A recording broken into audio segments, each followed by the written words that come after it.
pessoal, sou Paulo da Alamo Capital e eu quero falar com vocês sobre geração de caixa livre, um tema muito importante para as empresas e que pode definir o sucesso ou não daquela atividade.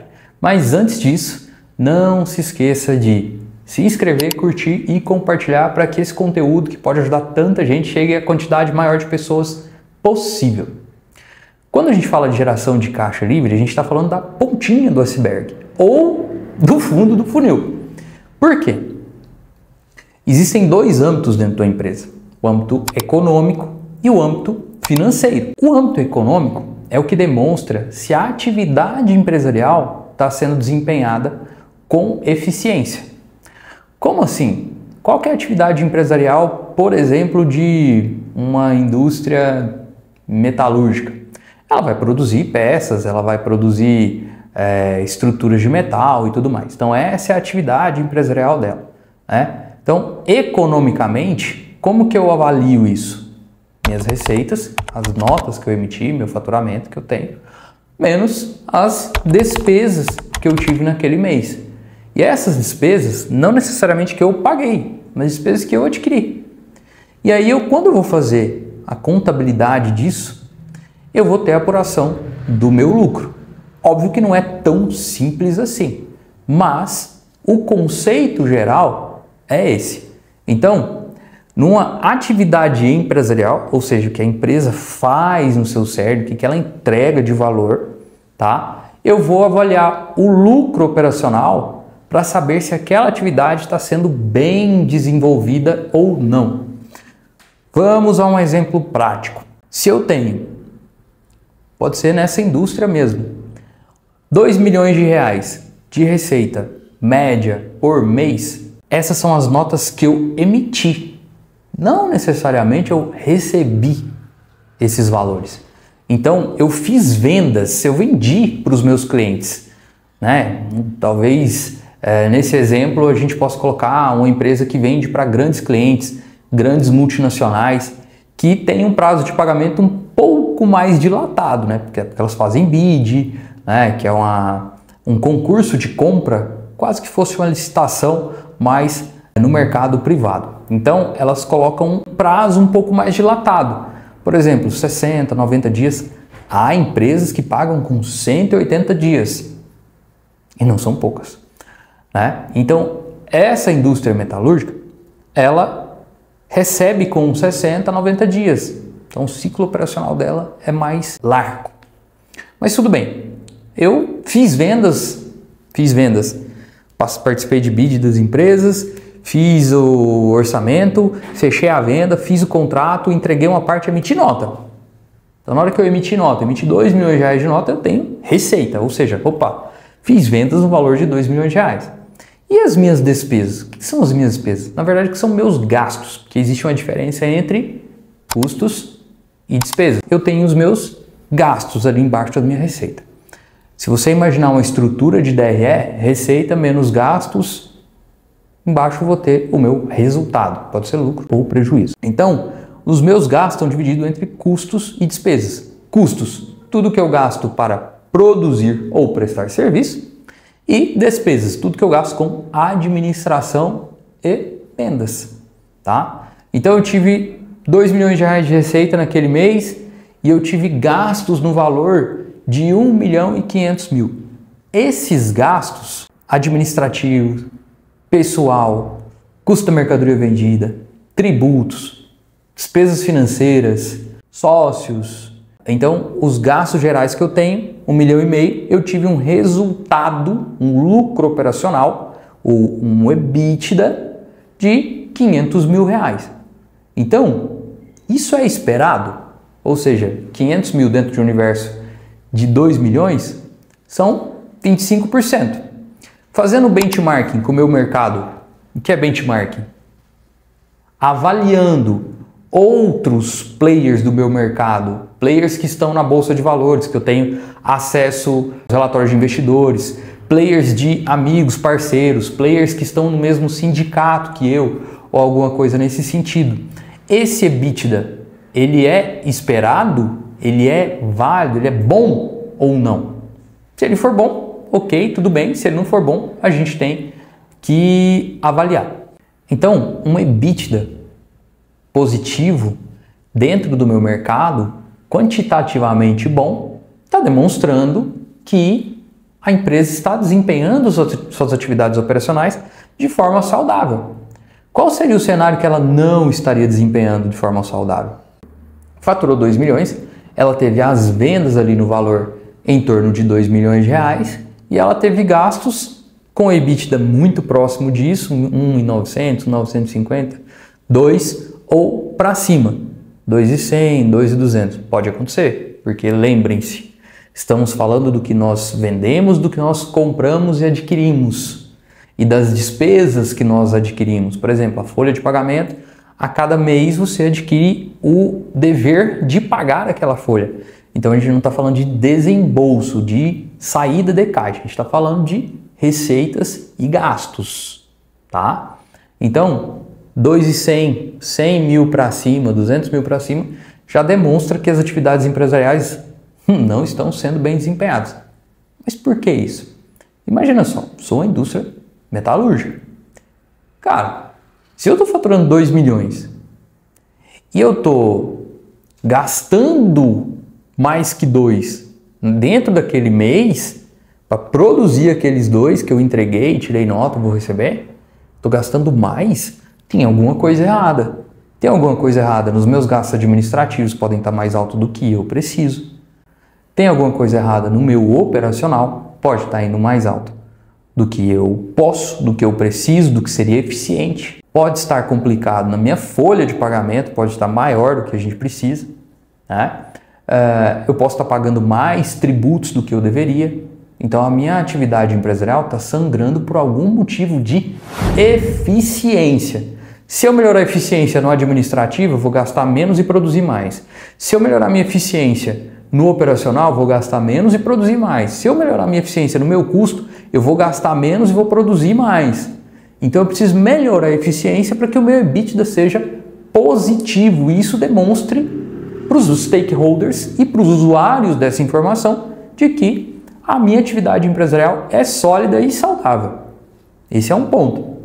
Já entendemos o que é o cenário econômico e como medir o desempenho operacional da empresa. Entenda bem, o mercado financeiro, o mercado de capitais, sócios, credores vão olhar para isso.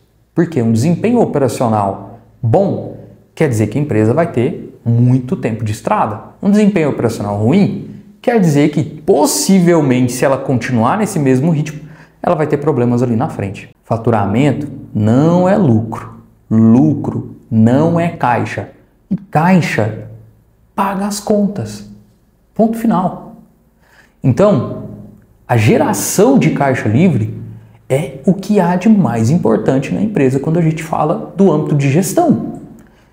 Eu tive com um cliente nessa última semana e ele falou algo muito interessante. A minha geração de caixa está prejudicada pela despesa financeira que eu estou pagando, pelo formato da minha alavancagem. Então nós precisamos reperfilar a dívida. Como eu já falei para vocês, dívida é bom, dívida não é ruim, desde que ela esteja bem dimensionada e bem distribuída no seu fluxo de caixa projetado. A geração de caixa livre passa pelo desempenho, pela performance do EBITDA em dinheiro. Ou seja, lembra que no exemplo eu citei 2 milhões de reais de receita, 1,5 milhão de gastos, eu tenho 500 mil reais de EBITDA. Desses 500 mil reais, lembrando o nome novamente, Earnings Before Interest, Taxes, Depreciation e Amortization. Ou seja, ganhos antes das despesas financeiras e juros, dos impostos, das depreciações e das amortizações. Eu tenho que lembrar disso muito bem. Por quê? Eu tenho máquinas para depreciar, eu tenho dívidas para pagar, eu tenho lucro para distribuir e tudo isso que eu vou pagar com os 500 mil reais do EBITDA. Eu não vou pagar com os meus gastos da operação. Eu vou pagar com o meu EBITDA, inclusive os tributos sobre o lucro. Então eu preciso estar muito atento sobre isso. Eu vou fazer um compromisso financeiro com o meu banco, com o parceiro, com o fundo de investimento, eu tenho que estar ciente que as amortizações e despesas financeiras disso vão sair do meu EBITDA.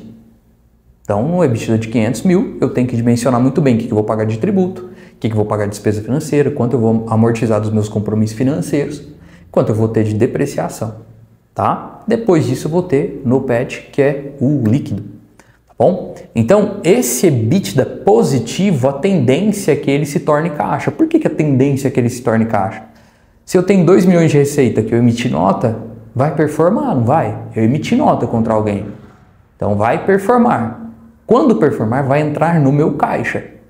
1,5 milhão de gastos, eu adquiri despesas, eu adquiri compromissos, eu adquiri deveres. Eu vou ter que arcar com esses deveres. Então a minha receita vai performar? Vai. E os meus gastos vão performar? Também. Concorda comigo que se o meu EBITDA é positivo, essas receitas, esses gastos vão performar de forma positiva? Ou seja, vai performar 2 milhões de receita e performar 1,5 milhão de gastos. Então, eu preciso manter o meu desempenho econômico bem para que eu possa ter uma geração de caixa livre no futuro. Aí que entra. Uma empresa pode estar muito bem economicamente e muito mal financeiramente. E vice-versa. Por quê? Estou bem economicamente, mas a minha receita está extremamente dilatada. E a minha despesa, os meus gastos, são de curtíssimo prazo. Então eu tenho 90, 120 dias para receber dos meus clientes e eu tenho no máximo 30 dias para pagar todas as despesas que eu adquiri e os meus fornecedores, os meus tributos e tudo mais. Então isso causa um gap. E esse gap tem que ser preenchido com capital de giro. E esse capital de giro, muitas vezes, a gente busca num parceiro financeiro. As empresas precisam gerar uma reserva de caixa e transformar isso no capital de giro, que é o capital que eu tenho um custo muito baixo ou nenhum, que vai suportar os meus gastos até que as minhas receitas vão performando. Eu posso buscar esse capital fora? Posso. Posso trabalhar com antecipação de recebíveis? Posso. Eu posso trabalhar com capital de giro do banco? Posso. Desde que eu consiga dimensionar a despesa financeira que eu terei para isso e tirar ela do meu EBITDA. E eu vou ter que conviver com isso no meu fluxo de caixa. Eu vou ter que saber que uma parte do meu EBITDA eu estou pagando para um parceiro financeiro. Compensa? Eu já coloquei isso no preço? Compensa. Beleza. É a estratégia minha para crescer, pegar mais clientes? Ok. O que é o ideal? O ideal é que, à medida que o meu caixa vai performando, vá acontecendo a geração de caixa, eu faço uma reserva de capital para assumir esse capital de giro em sua maioria. Não necessariamente eu tenho que ter ele inteiro. Eu posso sim buscar no mercado financeiro. E é até saudável para que eu tenha relacionamento com o mercado financeiro. Tá? Então, muito importante também para diminuir esse gap é que a gente consiga negociar bem com os clientes e negociar bem com os fornecedores, levando mais para longe o prazo. Eu preciso tentar diminuir isso de forma gerencial, não de forma financeira. Porém, nem sempre é possível. Folha de pagamento não dá para você negociar e pagar em outro mês. Tem fornecedores que você não vai conseguir pagar com 60 dias. E tem clientes que você vai querer atender, você vai querer entrar e ele não vai te dar um prazo diferente do que todos os outros, que você entrou num bid, você teve que ganhar aquela competição, né? Então, nem sempre você vai conseguir fazer isso. Mas, muitas vezes, sim, a empresa consegue renegociar contratos, negociar prazos e não recorrer ao banco, não recorrer ao mercado financeiro.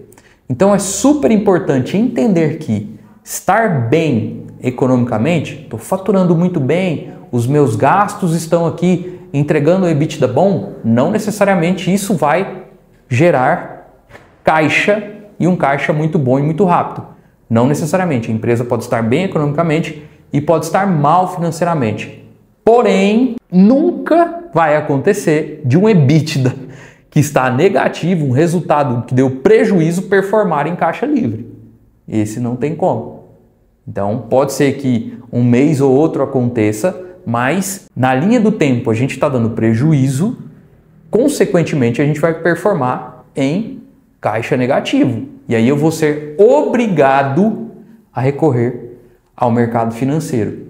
Se eu sou obrigado a recorrer ao mercado financeiro, é muito perigoso, porque se o mercado financeiro algum dia me disser um não, é o começo de uma descida que pode ser trágica, tá? Então, importantíssimo, cenário econômico mostra o desempenho operacional da empresa, cenário financeiro, como é que está meu caixa, como é que está meu capital de giro próprio, como é que está minha alavancagem, como é que está meu capital de giro de terceiros, são duas coisas diferentes, devem ser analisadas todos os meses em separado, mas uma coisa, que é o desempenho econômico, vai levar a outra, que é um bom desempenho financeiro. Então, geração de caixa livre é uma das coisas mais importantes que tem na gestão da empresa, se não a mais importante quando a gente fala de gestão, principalmente gestão financeira, gestão econômica, gestão estratégica, tá? Porque o core da empresa pode ser uma atividade operacional que ela está exercendo. O fim de uma empresa, o fim, o porquê, o motivo que ela existe é gerar lucro, é gerar riqueza. E a riqueza só é gerada com caixa. Espero que eu tenha contribuído com a sua gestão financeira e econômica. Para mais conteúdos como esse, siga a Alamo Capital, porque aqui a gente planeja e você evolui.